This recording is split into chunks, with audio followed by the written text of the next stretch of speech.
Hello, football fans. Wild Card Weekend. Amazing opening weekend. The first playoff anything in the calendar year, and of course, it kicked off the this year's NFL playoffs. 6 games took place in a 3-day weekend. So, in chronological order, let's talk about what took place. I had a feeling this would be kind of tight and high scoring somehow. Carolina showed that they belonged, and but in the end, the Rams were just a few sculptures better. 34-31 was the final score. The Rams took it, and they're getting back on track from the looks of it. So the Rams advance, and Carolina, great season. I mean, they won a division, made the playoffs for the first time in a good bit. Second year, second year under Canales. 2 years after they went what two and after they went 2-15. Like I said, Dave Canales should definitely be a shoe in for Coach of the Year this year. Amazing job.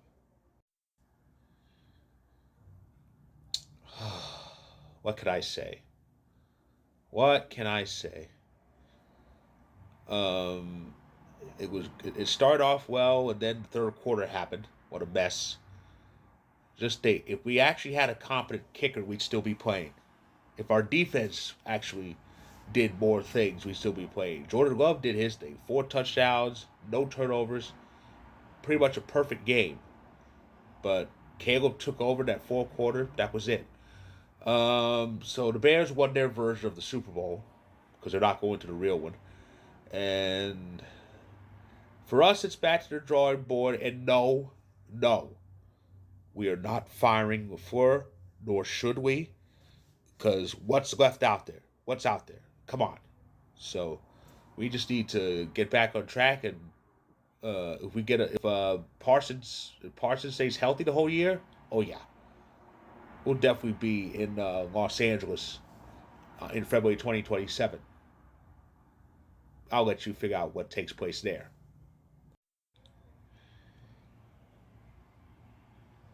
I said this. I said this many times before. This is Josh Allen's easiest chance to get to the Super Bowl. And to borrow the words from Becky Lynch, it's not just me saying it.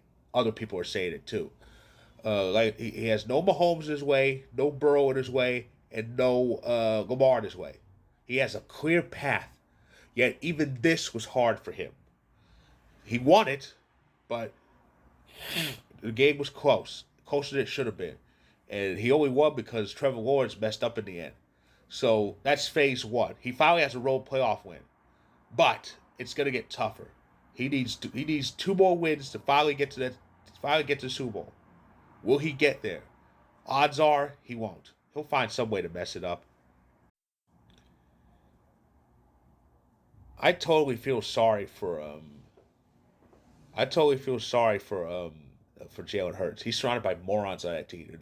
There's four main ones that really plague him. Number for one, the kicker.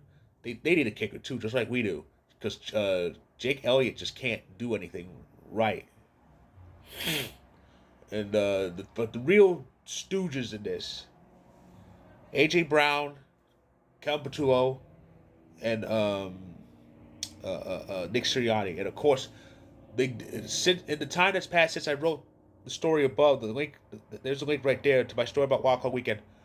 Um, Kel Patullo did get canned, but they still have Sirianni, unfortunately, and they got AJ Brown. AJ Brown spent this whole season complaining to everybody who listened about not getting the ball. And here's the thing: those 4 games we was complaining and whining about not getting the ball, they were winning. They were 4-0. So he should have gritted and bared it. And if it ain't broke, don't fix it. But he still was whining, and there he was in the playoffs, dropping all sorts of passes. But he wanted the ball. Yeah, okay. They need to get rid of him. They really do. They really need to get rid of him. This is an embarrassing way to get dethroned like this by the Niners, a team that's riddled with injuries, a team with literally no quarterback, a team where CMC had to carry the load, and a team where their tight end is now out. He got injured during that game. But that's what the Eagles lost to. Like I said, I feel sorry for Jalen Hurts because he had to carry a lot. He could only do so much. Now he's someone in Philadelphia who could say, I can't do it alone. This was an ugly one. Patriots and Chargers. Chargers, it just wasn't there for him. Poor Herbert got sacked so many times, and the offense just couldn't get anything. New England didn't have to do much of anything. 16-3 is the final score. First playoff win for the Patriots since Super Bowl 53, and off they go. They will host the AFC divisional playoff, but against who? Um, that who was answered. The who was answered that Monday night. Steelers and Texans. I figured the Steelers would take this, but fate had other plans. The Steelers were pretty much demolished. The Steelers were dominated. 30-6 was the final score. So another early exit for the Steelers. But why am I talking about the Steelers while I have the Chargers photo up? Because the big story about the Steelers happened a day after the game.